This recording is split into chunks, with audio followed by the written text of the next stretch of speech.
On est le 3 janvier 2026. Il est à peine l'aube et le monde se réveille, stupéfait, face à une opération militaire aussi soudaine que décisive. En quelques heures à peine, la géopolitique vient de basculer. Et quasi immédiatement, Donald Trump lâche cette bombe. Nous allons diriger le pays. On parle bien d'un État souverain. À ce moment-là, la tension monte d'un cran, mais d'une manière absolument spectaculaire. Alors, voilà la question. Comment a-t-on pu en arriver là? Et surtout, ce timing. Pourquoi maintenant? C'est tout l'enjeu. Il faut aller au-delà des gros titres pour vraiment décortiquer la mécanique cachée. Et c'est exactement ce qu'on va faire ensemble. Bon, commençons par le commencement. L'opération en elle-même, son nom de code, Absolute Resolve. Une opération militaire qui, on va le voir, a été menée avec une rapidité chirurgicale. Regardez cette chronologie, c'est juste hallucinant. Tout s'est joué en même pas 6 heures. De l'ordre final du président américain jusqu'à la capture de Nicolás Maduro par les forces spéciales de la Delta Force et l'annonce sur les réseaux sociaux qui a pris absolument tout le monde de court. Alors, le bilan immédiat? Il est lourd. Maduro et sa femme capturés et directement inculpés. 40 morts côté vénézuélien. Mais il y a un fait absolument crucial. Le gouvernement, lui, n'est pas renversé. La vice-présidente prend les rênes. Il y a donc une forme de continuité du pouvoir en place. Ok, l'opération a eu lieu. Maintenant, la question c'est comment Washington a bien pu justifier une action aussi radicale? Eh bien, la réponse officielle tient en 2 mots, narcoterrorisme. Voilà donc la version officielle. Attention, ce n'est pas un acte de guerre, non, c'est une action de police. L'objectif, arrêter le chef d'un cartel de drogue, le cartel des Soleils, qui, comme par hasard, se trouvait aussi être le chef de l'État vénézuélien. Et là, il faut vraiment comprendre la subtilité. Ce tag de narcoterroriste, ce n'est pas juste une insulte, c'est un véritable hack juridique. C'est une sorte de métadonnée qu'on colle à quelqu'un et qui change complètement les règles du jeu. D'un coup, un acte de guerre devient une simple opération de police internationale. C'est un tour de passe-passe légal. D'accord, ça c'est l'histoire qu'on nous raconte, la lutte contre la drogue. Mais est-ce que ça tient vraiment la route quand on se penche sur les faits, sur les données? C'est ce qu'on va vérifier tout de suite.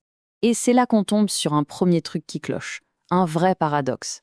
La Colombie, qui est un allié très proche des États-Unis, produit la quasi-totalité de la cocaïne mondiale. C'est le serveur racine. Le Venezuela, lui, n'est qu'un pays de transit, un routeur. Et pourtant, c'est le routeur qui se fait attaquer, pas le serveur. Bizarre, non? Et si on regarde la carte, les chiffres sont sans appel.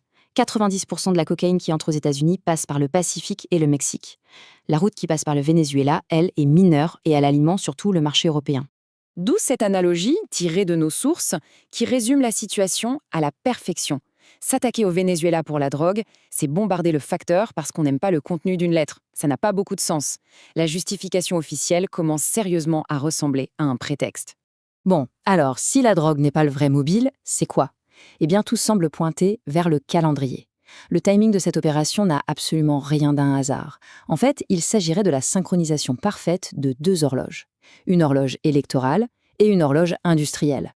Voilà le calcul politique, qui est d'une logique implacable. La date clé, ce sont les élections de mi-mandat de novembre 2026.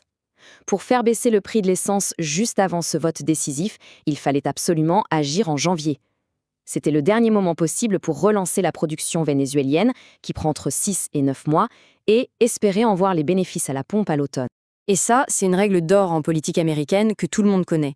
Un prix de l'essence trop élevé, c'est un poison mortel pour le parti qui est au pouvoir. Contrôler ce prix, c'est donc avoir une main sur l'élection.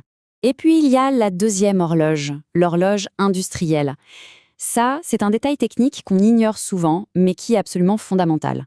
Les immenses raffineries américaines du golfe du Mexique, ce sont de vieilles machines. Elles ont été conçues pour traiter un type de pétrole bien précis, du pétrole lourd, dense. Or, le pétrole de schiste américain, lui, est léger. Il n'est pas compatible. C'est un vrai problème de hardware. Et qui possède les plus grandes réserves de ce fameux pétrole lourd au monde à quelques jours de bateau seulement. Le Venezuela? Du coup, reprendre le contrôle de ce pétrole, pour les États-Unis, c'est comme rebrancher le bon disque dur dans le serveur. C'est la pièce manquante qui permet à toute la machine de tourner enfin à plein régime. Mais l'histoire ne s'arrête pas aux frontières américaines. Non, cette opération redessine complètement la carte mondiale de l'énergie. En contrôlant les vannes du pétrole vénézuélien, Washington se dote d'une arme redoutable contre le cartel de l'OPEP+, mené par l'Arabie Saoudite et la Russie. C'est simple. Si Riyad ou Moscou décident de baisser leur production pour faire grimper les prix, les États-Unis n'ont qu'à ordonner à Caracas d'ouvrir les vannes en grand. Ça inonde le marché et ça neutralise leur stratégie. C'est un véritable kill switch géopolitique. Au final, quand on met tout bout à bout, les données sur la drogue, le calendrier électoral, les contraintes industrielles, le vrai mobile de l'opération devient limpide. Le code source de cette intervention, ce n'est pas le gramme de cocaïne, mais bel et bien le baril de pétrole. Ce qui nous laisse avec cette question finale, un peu provocatrice. Est-ce qu'on a assisté à une croisade morale pour le bien, ou plutôt à une gestion de projet, froide, implacable, parfaitement calibrée, pour répondre à des impératifs politiques et industriels bien précis? Une perspective qui forcément pousse à réfléchir sur ce que sont vraiment les relations internationales aujourd'hui.